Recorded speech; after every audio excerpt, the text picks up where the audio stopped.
بسم اللہ الرحمن الرحیم۔ سورہ رعد کا آخری رکوع ہے، 38 نمبر آیہ مبارکہ سے پڑھیں گے۔ اعوذ باللہ من الشیطان الرجیم، بسم اللہ الرحمن الرحیم۔ وَلَقَدْ أَرْسَلْنَا رُسُلًا مِّن قَبْلِكَ وَجَعَلْنَا لَهُمْ أَزْوَاجًا وَذُرِّيَّةً وَمَا كَانَ لِرَسُولٍ أَن يَأْتِيَ بِآيَةٍ إِلَّا بِإِذْنِ اللَّهِ لِكُلِّ أَجَلٍ كِتَابٌ۔ اللہ تعالیٰ نے جو انبیاء کرام اس دنیا میں مبعوث فرمائے وہ سارے کے سارے انسان تھے۔ تمام انبیاء اور رسول کو اللہ تعالیٰ نے بنی نوع انسان میں سے بنایا۔ کوئی بھی رسول ایسا نہیں تھا کہ جو انسانوں کے پاس فرشتوں کی صورت میں آیا ہو یا کسی اور مخلوق کی صورت میں آیا ہو، سارے کے سارے رسول انسان ہی تھے۔ اب جب حضور سرور کائنات صلی اللہ علیہ وسلم نے اعلان نبوت فرمایا تو کفار یہ اعتراض کرتے دکھائی دیے کہ ہمارے پاس کوئی فرشتہ رسول بن کے کیوں نہیں آ گیا، یا کوئی اور رسول بن کے کیوں نہیں آ گیا۔ یہ تو وہی ہیں جو یہیں پلے بڑے ہیں اور پھر انہوں نے شادیاں بھی کی ہیں اور پھر کھاتے پیتے بھی ہیں، چلتے پھرتے بھی ہیں، تو یہ تو ہمارے طرح جس طرح کہ ہم زندگی گزار رہے ہیں ویسے ہی یہ ہے، تو کیوں نہیں ایسا ہوا کہ کوئی فرشتہ رسول بن کے آ گیا ہو۔ اللہ تعالیٰ نے قرآن مجید میں یہاں بھی اور جگہوں پر بھی اس کا ذکر فرمایا کہ اللہ تعالیٰ نے انسانوں کو ہی رسول بنا کے بھیجا۔ اس کی حکمت یہ ہے کہ ایک تو انسان اپنی جنس سے مانوس ہوتا ہے، ایک دوسری بات یہ ہے کہ نبی نے اپنی عملی زندگی گزار کے لوگوں میں دکھانی ہوتی ہے کہ بھئی تم نے اپنی زندگی کیسے گزارنی ہے۔ اگر کوئی اور مخلوق ہوتی تو وہ جنس اور ہوتی، تو کیسے ان کا باہمی طبی میلان کیسے ہوتا۔ تو اللہ تعالیٰ نے یہاں اس بات کا ذکر فرمایا، وَلَقَدْ أَرْسَلْنَا رُسُلًا مِّن قَبْلِكَ، ہم نے آپ سے پہلے بھی رسول بھیجے، وَجَعَلْنَا لَهُمْ أَزْوَاجًا وَذُرِّيَّةً، اور ہم نے ان کی بیویاں بھی بنائیں، وذریہ، اور ان کی اولاد بھی، ان کی اولاد بھی تھی، بیویاں بھی تھیں۔ اس لیے اگر نبی کریم صلی اللہ علیہ وسلم کی بیویاں ہیں، اولاد ہے، تو اس کا قطعاً یہ مطلب نہیں ہے کہ آپ کو نبی اور رسول نہیں ہونا چاہیے، یا نبی اور رسول وہ ہونا چاہیے جس کی بیویاں نہ ہو، بچے نہ ہوں، اور وہ کسی اور مخلوق سے تعلق رکھتا ہو۔ اللہ کی حکمت کے یہ خلاف ہے۔ وَمَا كَانَ لِرَسُولٍ أَن يَأْتِيَ بِآيَةٍ إِلَّا بِإِذْنِ اللَّهِ، اور کسی رسول کی شان یہ نہیں ہے کہ وہ کوئی آیت لے آئے اللہ کے اذن کے بغیر۔ یعنی یہ بھی نہیں ہے کہ لوگ کہیں گے کہ اس طرح کی آیت بھی قرآن میں ہونی چاہیے، یا کسی نبی کے وقت وہ یہ کہیں کہ اس طرح کا حکم اللہ کی طرف سے نازل ہونا چاہیے، اور لوگوں کی مرضی کے مطابق وہ رسول کوئی آیت بنا لیں اور کہیں کہ ٹھیک ہے جی اس طرح کی آیت بھی بنا لیتے ہیں، یا نبی کریم صلی اللہ تعالی علیہ وآلہ وسلم سے کفار مطالبہ کریں کہ بھی یہ قرآن ہے اور اس میں اس طرح کی آیت بھی ہونی چاہیے، تو حضور فرمایا اچھا ٹھیک ہے اس طرح کی آیت بھی بنا لیتے ہیں۔ یہ لوگوں کی مرضی کے مطابق قرآن مجید نازل نہیں ہوا، یہ اللہ کی مرضی کے مطابق نازل ہوا، اور اللہ تعالیٰ کے اذن سے نازل ہوا، وہ جس طرح اس نے چاہا۔ ہاں یہ بات اپنی جگہ پر بجا ہے کہ اللہ تعالیٰ نے مخلوق کی ضرورت کو پیش نظر رکھا اور لوگوں کے احوال کے مطابق آیات مبارکہ نازل ہوتی رہی۔ جس طرح لوگوں کو مسائل درپیش ہوئے، قرآن کا حکم نازل ہو گیا۔ کسی طرح کا مسئلہ درپیش ہوا، کسی کو روزے کے حوالے سے مسئلہ آیا تو اللہ تعالیٰ نے روزے کی آیت مبارکہ نازل فرما دی۔ لوگوں نے حضور صلی اللہ علیہ وآلہ وسلم سے طلاق کا مسئلہ پوچھا تو اللہ تعالیٰ نے طلاق کے متعلق آیات نازل فرما دی، اور لوگوں نے خرچ کرنے کے متعلق سوال کیا کہ حضور خرچ کس طرح کرنا چاہیے، اس کے متعلق آیات مبارکہ نازل ہوئی ہیں، نازل اللہ کی طرف سے ہوئی ہیں، لوگوں کی ضروریات کے مطابق اللہ تعالیٰ احکام کو نازل فرماتا رہا۔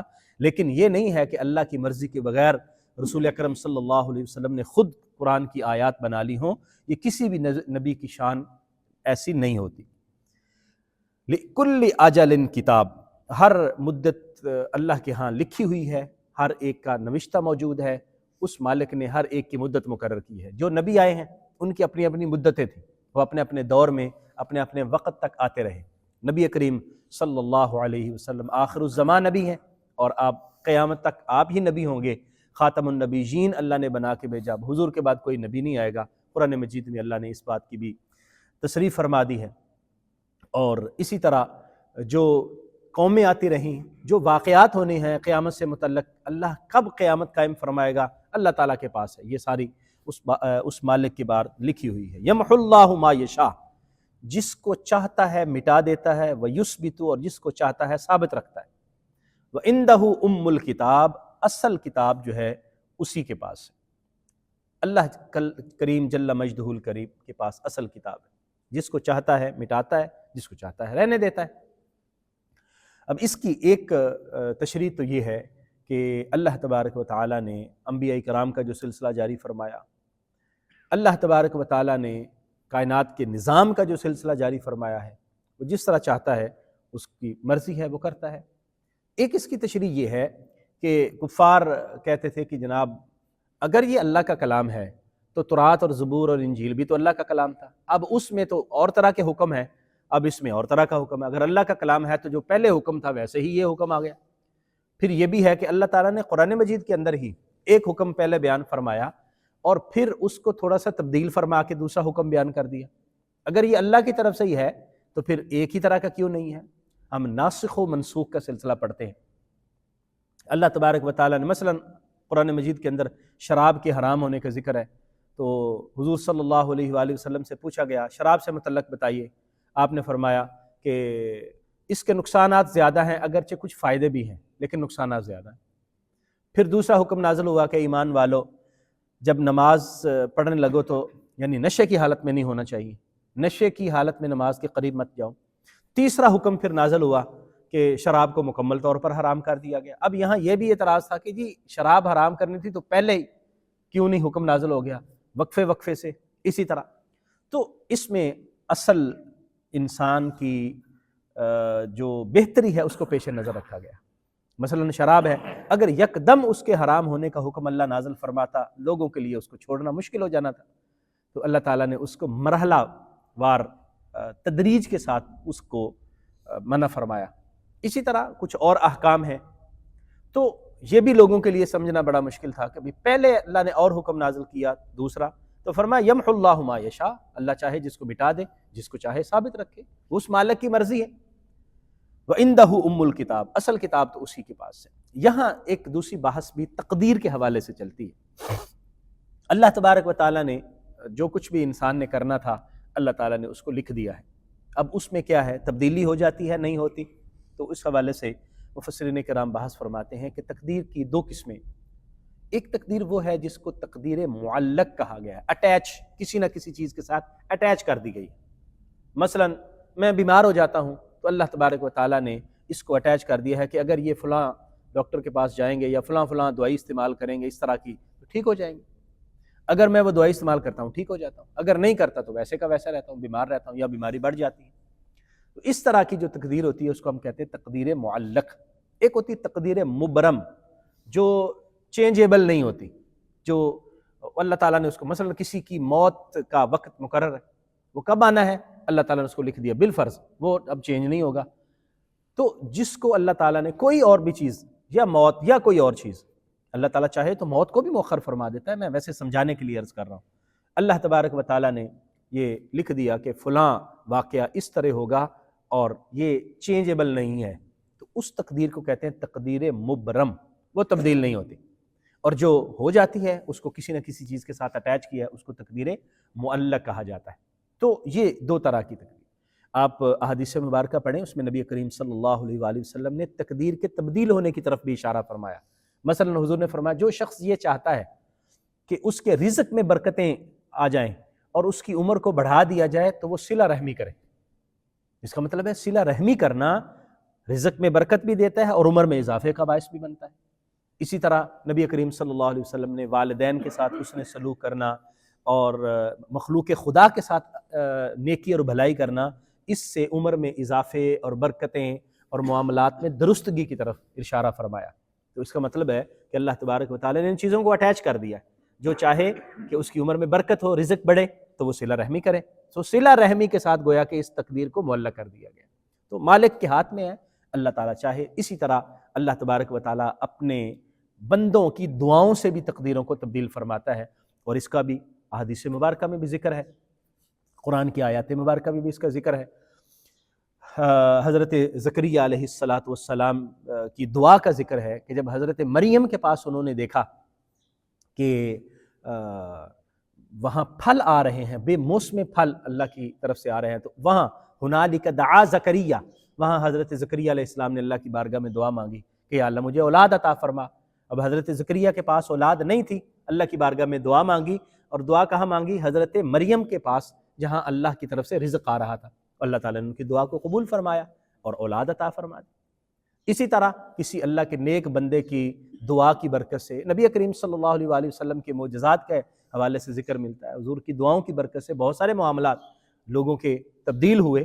تو یہ اللہ تبارک و تعالیٰ نے اپنے نیک بندوں کو، اسی طرح اولیاء کرام، اللہ تعالیٰ نے اپنے نیک بندوں کی دعاؤں میں یہ اثر رکھا ہے کہ اللہ تعالیٰ ان کی برکت سے اور ان کی دعاؤں سے تقدیر کو بھی تبدیل فرماتا ہے۔ والدین کی دعاؤں سے اللہ کریم اپنی اولاد کی تقدیر ان کی تبدیل ہو جاتی ہے۔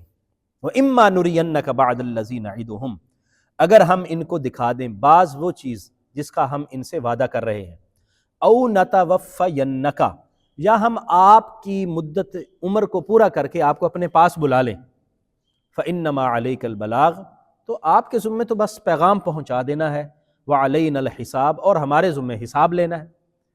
ان کو ان چیزوں کا کیا مسئلہ ہے؟ یہ دیکھیں، ہدایت کو قبول کریں، نبی کریم صلی اللہ تعالیٰ علیہ وآلہ وسلم سے بار بار یہ مطالبہ نہ کریں کہ آپ جس عذاب کی بات کرتے ہیں وہ لے آئیں، اور جو عذاب سے آپ ڈرا رہے ہیں وہ ہمیں دکھا دیں۔ تو محبوب وہ عذاب آئے یا نہ آئے، ان کو سمجھائیں کہ سیدھے رستے کی طرف آئیں، ہم آپ کے ذمہ بس پیغام پہنچانا ہے، اور جب یہ ہمارے پاس آئیں گے تو پھر ہم حساب و کتاب لیں گے، پھر ہم ان کو بتائیں گے۔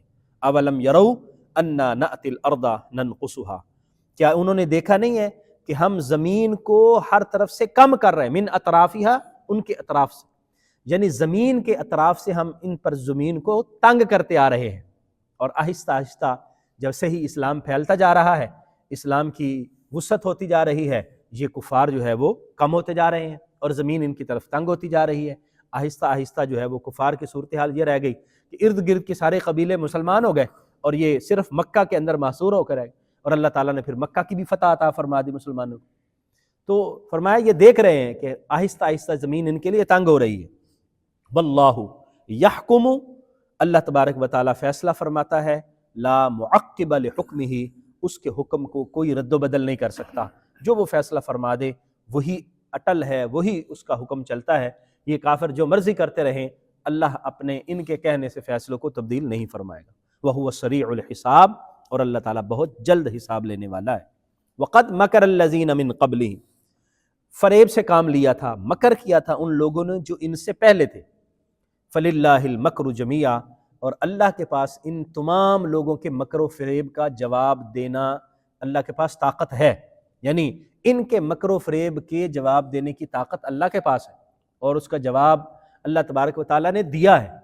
انہوں نے غزوہ بدر میں دیکھ لیا ہے، دیگر غزوات میں دیکھ لیا ہے، اللہ کے قبضہ قدرت میں ہے سارا کچھ۔ یعلم ما تکسب کل نفس، اللہ جانتا ہے ہر نفس کیا کرے گا۔ وسیعلم الکفار، اور کافر بھی عنقریب جان لیں گے، لمن عقبی الدار، کہ آخرت کا جو ٹھکانہ ہے، آخرت کا گھر کس کا ہے، وہ کس کو ملے گا۔ جب موت آئے گی، اس دنیا سے رخصت ہوں گے، تو اگلی جو زندگی کے مراحل ہیں وہ ان کو عنقریب پتہ چل جائیں گے۔ عنقریب کا مطلب ایک تو یہ ہے کہ جیسے ہی انسان کو موت آتی ہے، آگے جو برزخی زندگی شروع ہو جاتی ہے، اسی میں سب کا پتہ چل جاتا ہے کہ کیا صورتحال۔